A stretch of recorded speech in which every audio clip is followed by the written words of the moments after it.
안녕하십니까. 진로진학의 나침판의 신동우입니다.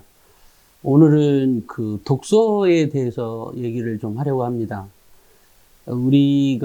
제가 예전에 이제 일본 유학할 때 들었던 얘기였는데요.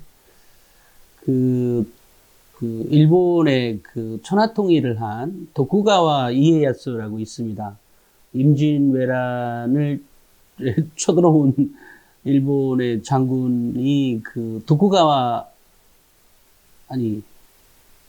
도요토미 히데요시죠.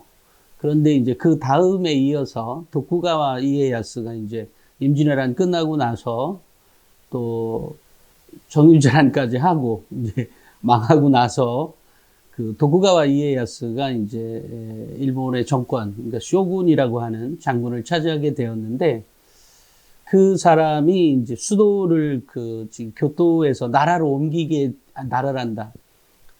수도를 도쿄로 옮깁니다. 그 도쿄가 이제 에도죠. 근데 에도 시대가 되면서 이제 그 상공업이 크게 발달했는데, 그 발달한 가장 큰 이유는 물론 그 전쟁에 들어갔던 인력들이 농업에 투자가 되면서 당연히 농업이 발달하게 되죠.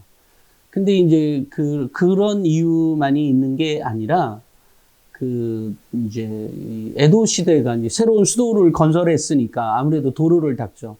근데 그 이전에 도요토미 히데요시까지는 이렇게 개울가라가, 그러니까 또랑이 있다든지 아니면 어찌됐건 냇가가 있다든지 아니면 강 같은 데가 있으면 다리 같은 걸 일부러 안 놨다 그래요. 왜냐하면 침입을 받기가 쉽잖아요. 도로를 놓게 되면 다리도 건설하고 나면 적들이 침입해오기가 쉬우니까 그래서 도로를 잘 안 놨답니다. 그런데 이제 도쿠가와 이에야스는 어쨌든 이제 상공업을 발달시켜야 되니까 어쨌든 물자의 이동이 쉬워야 되잖아요. 이제 그러다 보니까 물론 이제 수로 건설도 하고 여러 가지를 했습니다만 어쨌든 도로 건설을 굉장히 열심히 했다 그래요. 그래서 다리도 놓게 되고, 그런데 이제 그 밑에 있는 이게 부하들이 왜 다리를 놓냐, 지금 적들이 침입해 오기 쉬운데, 그랬더니 오히려 상공업이 발달해서 더 부강해지니까 적들이 쉽게 침범해 오지 못할 거다, 이런 말을 했다 그래요.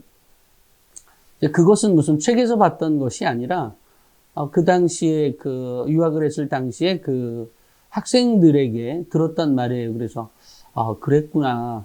물론 이제 상공업이 발달했으니까 그렇게 했겠구나, 이런 생각은 있는데, 따로 도로 건설을 굉장히 많이 했다는 것은 본 적은 없습니다. 하지만 어찌됐건 일본 학생들이 그렇게 말을 해줘서 그랬었구나, 이제 이런 생각을 하게 되었죠.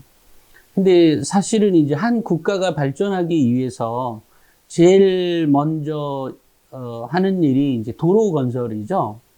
한국도 물론 일제시대 때 경부선 기차가 들어왔죠. 물론 그들은 일본인들은 우리를 수탈해 가기 위해서 어쨌든 도로를 놨지만, 그러니까 기찻길을 놨죠. 그런 다음에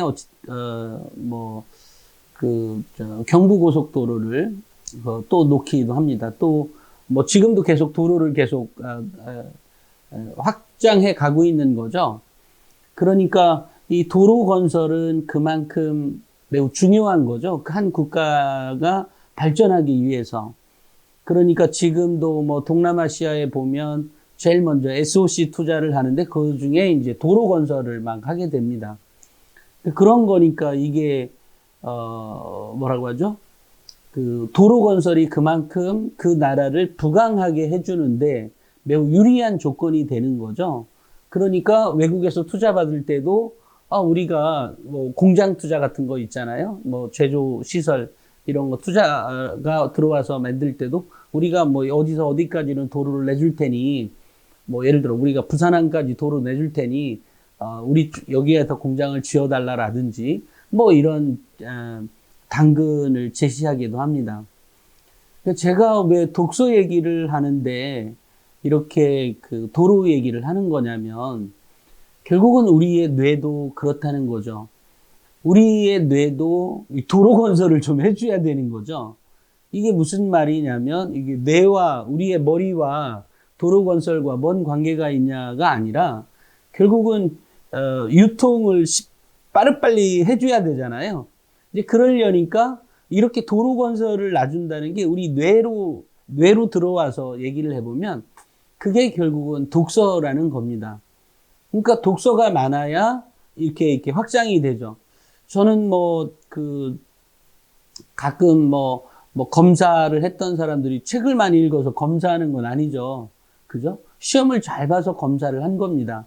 판사도 마찬가지죠. 시험을 잘 봐서 판사하는 것이지 내가 독서를 많이 했다고 해서 판사 되는 건 아니에요. 그죠?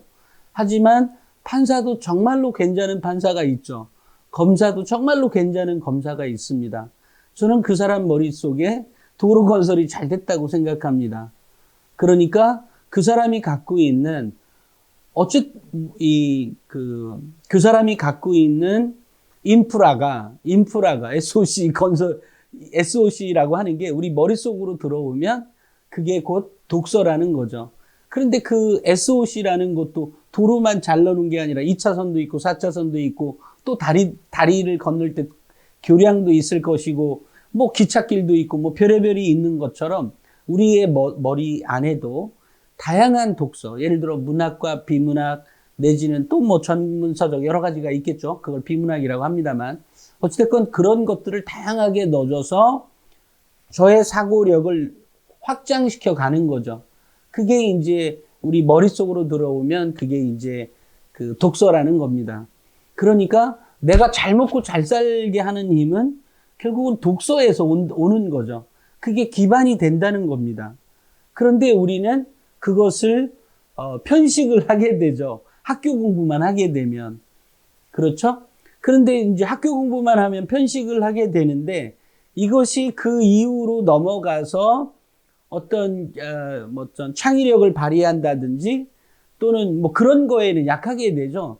사실은 제가 만났던 많은 사람들을 보면 판사나 검사 또 이런 출신들 변호사 중에는 가끔 있었던 것 같습니다. 하지만 일반적으로 판사 오랫동안 한 사람이나 검사 오랫동안 한 사람들은 일에 치여서 그런지 독서를 그다지 많이 한 것 같지 않아요. 그래서 그 업무에 대해서는 많이 알겠지만 알고 보면 자기 생각을 잘 바꾸지 않죠. 그러니까 그것은 아마 제가 생각할 땐 머릿속에 도로 건설을 다시 해야 되지 않을까라는 생각을 해요. 그러니까 그만큼 독서의 힘이 중요하다는 거거든요. 그래서 우리 한 나라가 발전하기 위해서는 어쨌든 SOC 투자가 제일 중요하죠. 도로가 됐든 교량이 됐든 어쨌든 이런 여러 가지 이 유통을 원활하게 하는 것들이 필요합니다. 우리 머리에도 유통을 원활하게 하는 지식의 흐름이 원활하게 흐르는 라인을 만들어주는 것이 독서거든요. 그런 면에서 독서를 해라.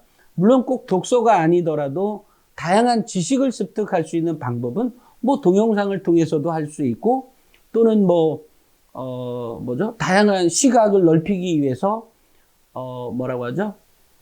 어떤 전시회나 박람회나 또는 외국의 문물을 많이 보는 것 이런 것들도 물론 도움이 되겠죠. 이런 것들이 다 우리의 머리에 SOC 투자를 하는 거예요. 사회 간접 자본이라고 하죠. 그런 것처럼 우리 머리에 자본이 투자가 돼야 됩니다. 근데 그 자본은 우리의 머리는 자본이 투자가 된다는 말은 곧 독서인 거죠.